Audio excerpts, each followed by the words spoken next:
बिस्मिल्लाहिर्रहमानिर्रहीम। अस्सलाम वालेकुम नाज़रीन, आप यूट्यूब चैनल देख रहे हैं। मैं इमरान खान हूँ।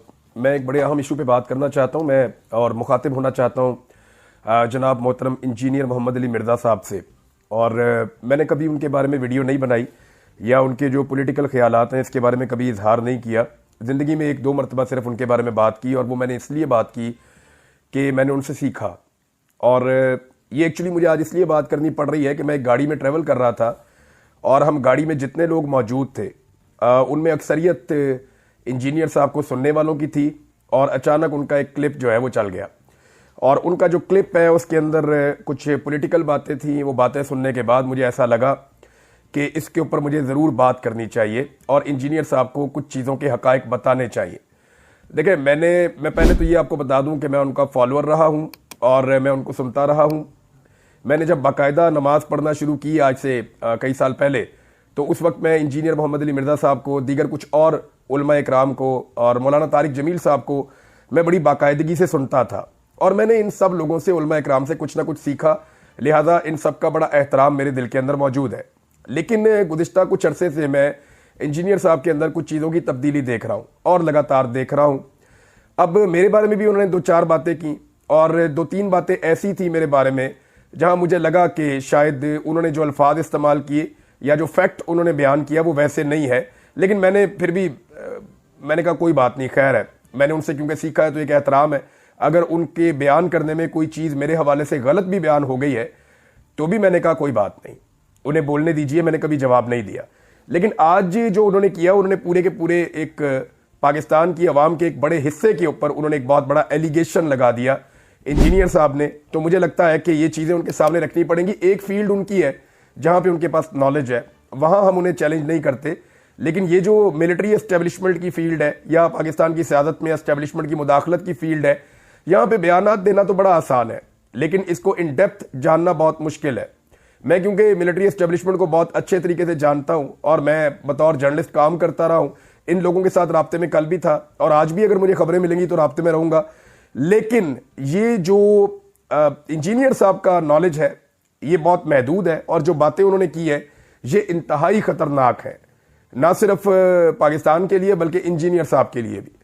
वो इसलिए कि जो गाड़ी में लोग बैठे हुए थे, जो अक्सरियत इंजीनियर साहब को सुनने वाली थी, उन्हें मायूसी हुई ये स्टेटमेंट सुनने के बाद और उन्होंने हैरत का इजहार किया कि ए की हो गया इंजीनियर साहब नु, या ये किस तरह की बातें कर रहे हैं, ये हम तो इन्हें सुनते हैं। तो इंजीनियर साहब अपनी हैसियत और अपनी जो वक़्त है या लोगों के दिल में जो उनका एहतराम है, एक और नुक्ता नज़र से उसको डैमेज कर रहे हैं बदकिस्मती से। तो नाज़रीन, शुरू करते हैं कि इंजीनियर साहब ने स्टेटमेंट क्या दिया। तो इंजीनियर साहब, आपने फरमाया कि ये डिजिटल दहशतगर्दी की आपने टर्म इस्तेमाल की और पाकिस्तान तहरीक इंसाफ के हवाले से आपने इस्तेमाल की कि ये डिजिटल दहशतगर्दी करते हैं। फिर आपने टीटीपी से ज़्यादा पाकिस्तान तहरीक इंसाफ को कसूरवार करार दिया अपने स्टेटमेंट में। फिर आपने कहा कि एक जमात मुनज़्ज़म तरीके से पूरे इदारे को रगड़ा लगा रही है, तहरीक इंसाफ को आपने ये कहा कि, और ये कहा कि मुनज़्ज़म तरीके से कर रहे हैं। दूसरा आपने कहा कि पाकिस्तान का नजरियाती कत्ल कर रहे हैं फौज पर तनकीद करके, ये नजरियाती दहशतगर्दी है, आपने ये भी करार दिया।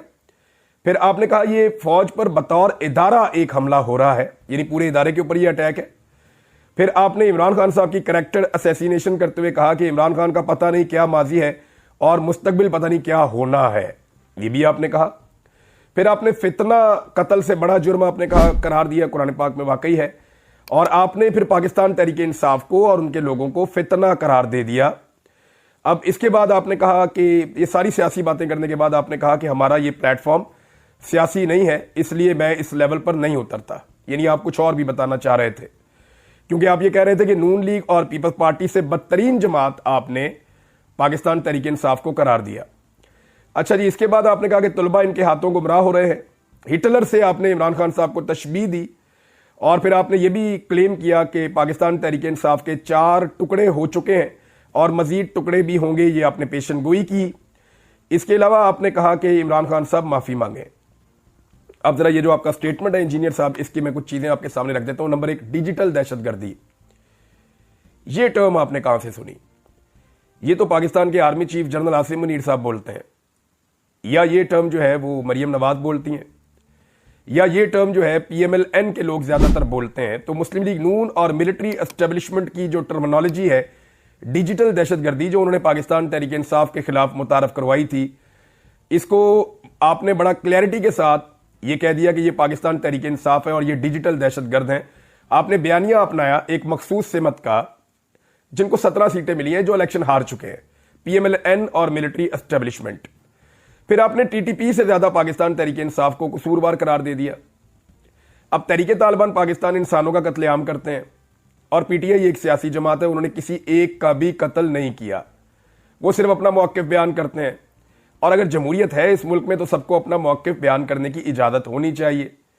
फिर आप कह रहे हैं कि एक जमात मुनज़्ज़म तरीके से पूरे इदारे को रगड़ा लगा रही है। देखें, इमरान खान साहब ने बार बार कहा, अभी जो उन्होंने खतूत लिखे हैं आप उनको पढ़ लें, उसमें इमरान खान साहब ने क्या कहा। इमरान खान ने कहा कि फौज भी मेरी, मुल्क भी मेरा। वो तो फौज को ओन कर रहे हैं। ये जो तनकीद होती है, मैं करूं, इमरान खान करें, या बाकी जो लोग ओवरसीज पाकिस्तानी हैं या जो पाकिस्तान के अंदर सोशल मीडिया एक्टिविस्ट हैं, ये लोग फौज के खिलाफ तो नहीं है। फौज को तो हम अपना पेट काट के पालते हैं। फौज जो है वो तो हम अपना खून पसीना एक करके फौज के लिए बजट इकट्ठा करते हैं और हम ये चाहते हैं कि हमारी मजबूत फौज हो। ये पूरा पाकिस्तान यही चाहता है। मामला फौज का नहीं है, मामला यह है कि मिलिट्री एस्टेब्लिशमेंट, ये ऊपर बैठे हुए चंद लोग होते हैं, आप बेहतर जानते हैं। मिलिट्री एस्टेब्लिशमेंट की जो गलत पॉलिसियां हैं उनकी वजह से फौज में और अवाम में दूरियां पैदा हो रही हैं। माजी में भी होती रही हैं, अब भी हो रही हैं। जब याया खान था सदर तो उस वक्त भी कई मौलवी साथ खड़े हो गए थे याया खान के, और वो उस वक्त कह रहे थे जो फौज के खिलाफ बोलेगा वो इस्लाम के खिलाफ बोलेगा, जो फौज के खिलाफ बोलेगा वो फितना है, फितने को कुचल दिया जाए। फितना कुचलते कुचलते मुल्क के 2 टुकड़े करवा लिए थे, अच्छी तरह याद है। जो लोग उस दौर में जिंदा थे उनसे आप पूछ लें, नहीं तो उस दौर की किताबें उठाकर आप पढ़ लें। तो अब जरा क्लैरिटी के साथ आ जाएं कि इमरान खान तो कहते हैं कि फौज मेरी है, मुल्क भी मेरा है, लेकिन जो मिलिट्री एस्टेब्लिशमेंट की गलत पॉलिसियां हैं जिनका मैं आगे जाके जिक्र करूंगा, उनकी वजह से अवाम में और फौज में दूरियां पैदा हो रही हैं। और अपने तीनों खतूत में इमरान खान साहब ने इख्तिताम में बताया कि फौज ये सियासी कार्रवाइयां बंद कर दे, वरना ये दूरियां खत्म नहीं होंगी। और पाकिस्तान की फौज और पाकिस्तान के मुल्क के मफाद में है कि फौज और अवाम के बीच में खलीज खत्म हो या कम हो। उसका फार्मूला भी वो बताते हैं कि ये जो गंद आप 70 साल से मार रहे हैं ये बंद कर दें। और ये गंद इमरान खान साहब के दौर में भी इन्होंने मारा है, तो ये बंद कर दें ना। अब किसी दौर में तो बंद करना है, किसी ने तो आगे इसको रोकना है। तो आज इमरान खान उसको रोकने के लिए खड़ा है, कल कोई और खड़ा था, परसों कोई और खड़ा था, लेकिन जितनी शिद्दत और ताकत से इमरान खान खड़ा है ऐसे कोई खड़ा नहीं हो सका।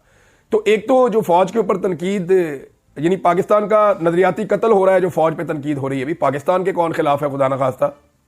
अब तक के लिए इतने, अपना ख्याल रखिएगा, अपने चैनल का भी। अल्लाह हाफिज।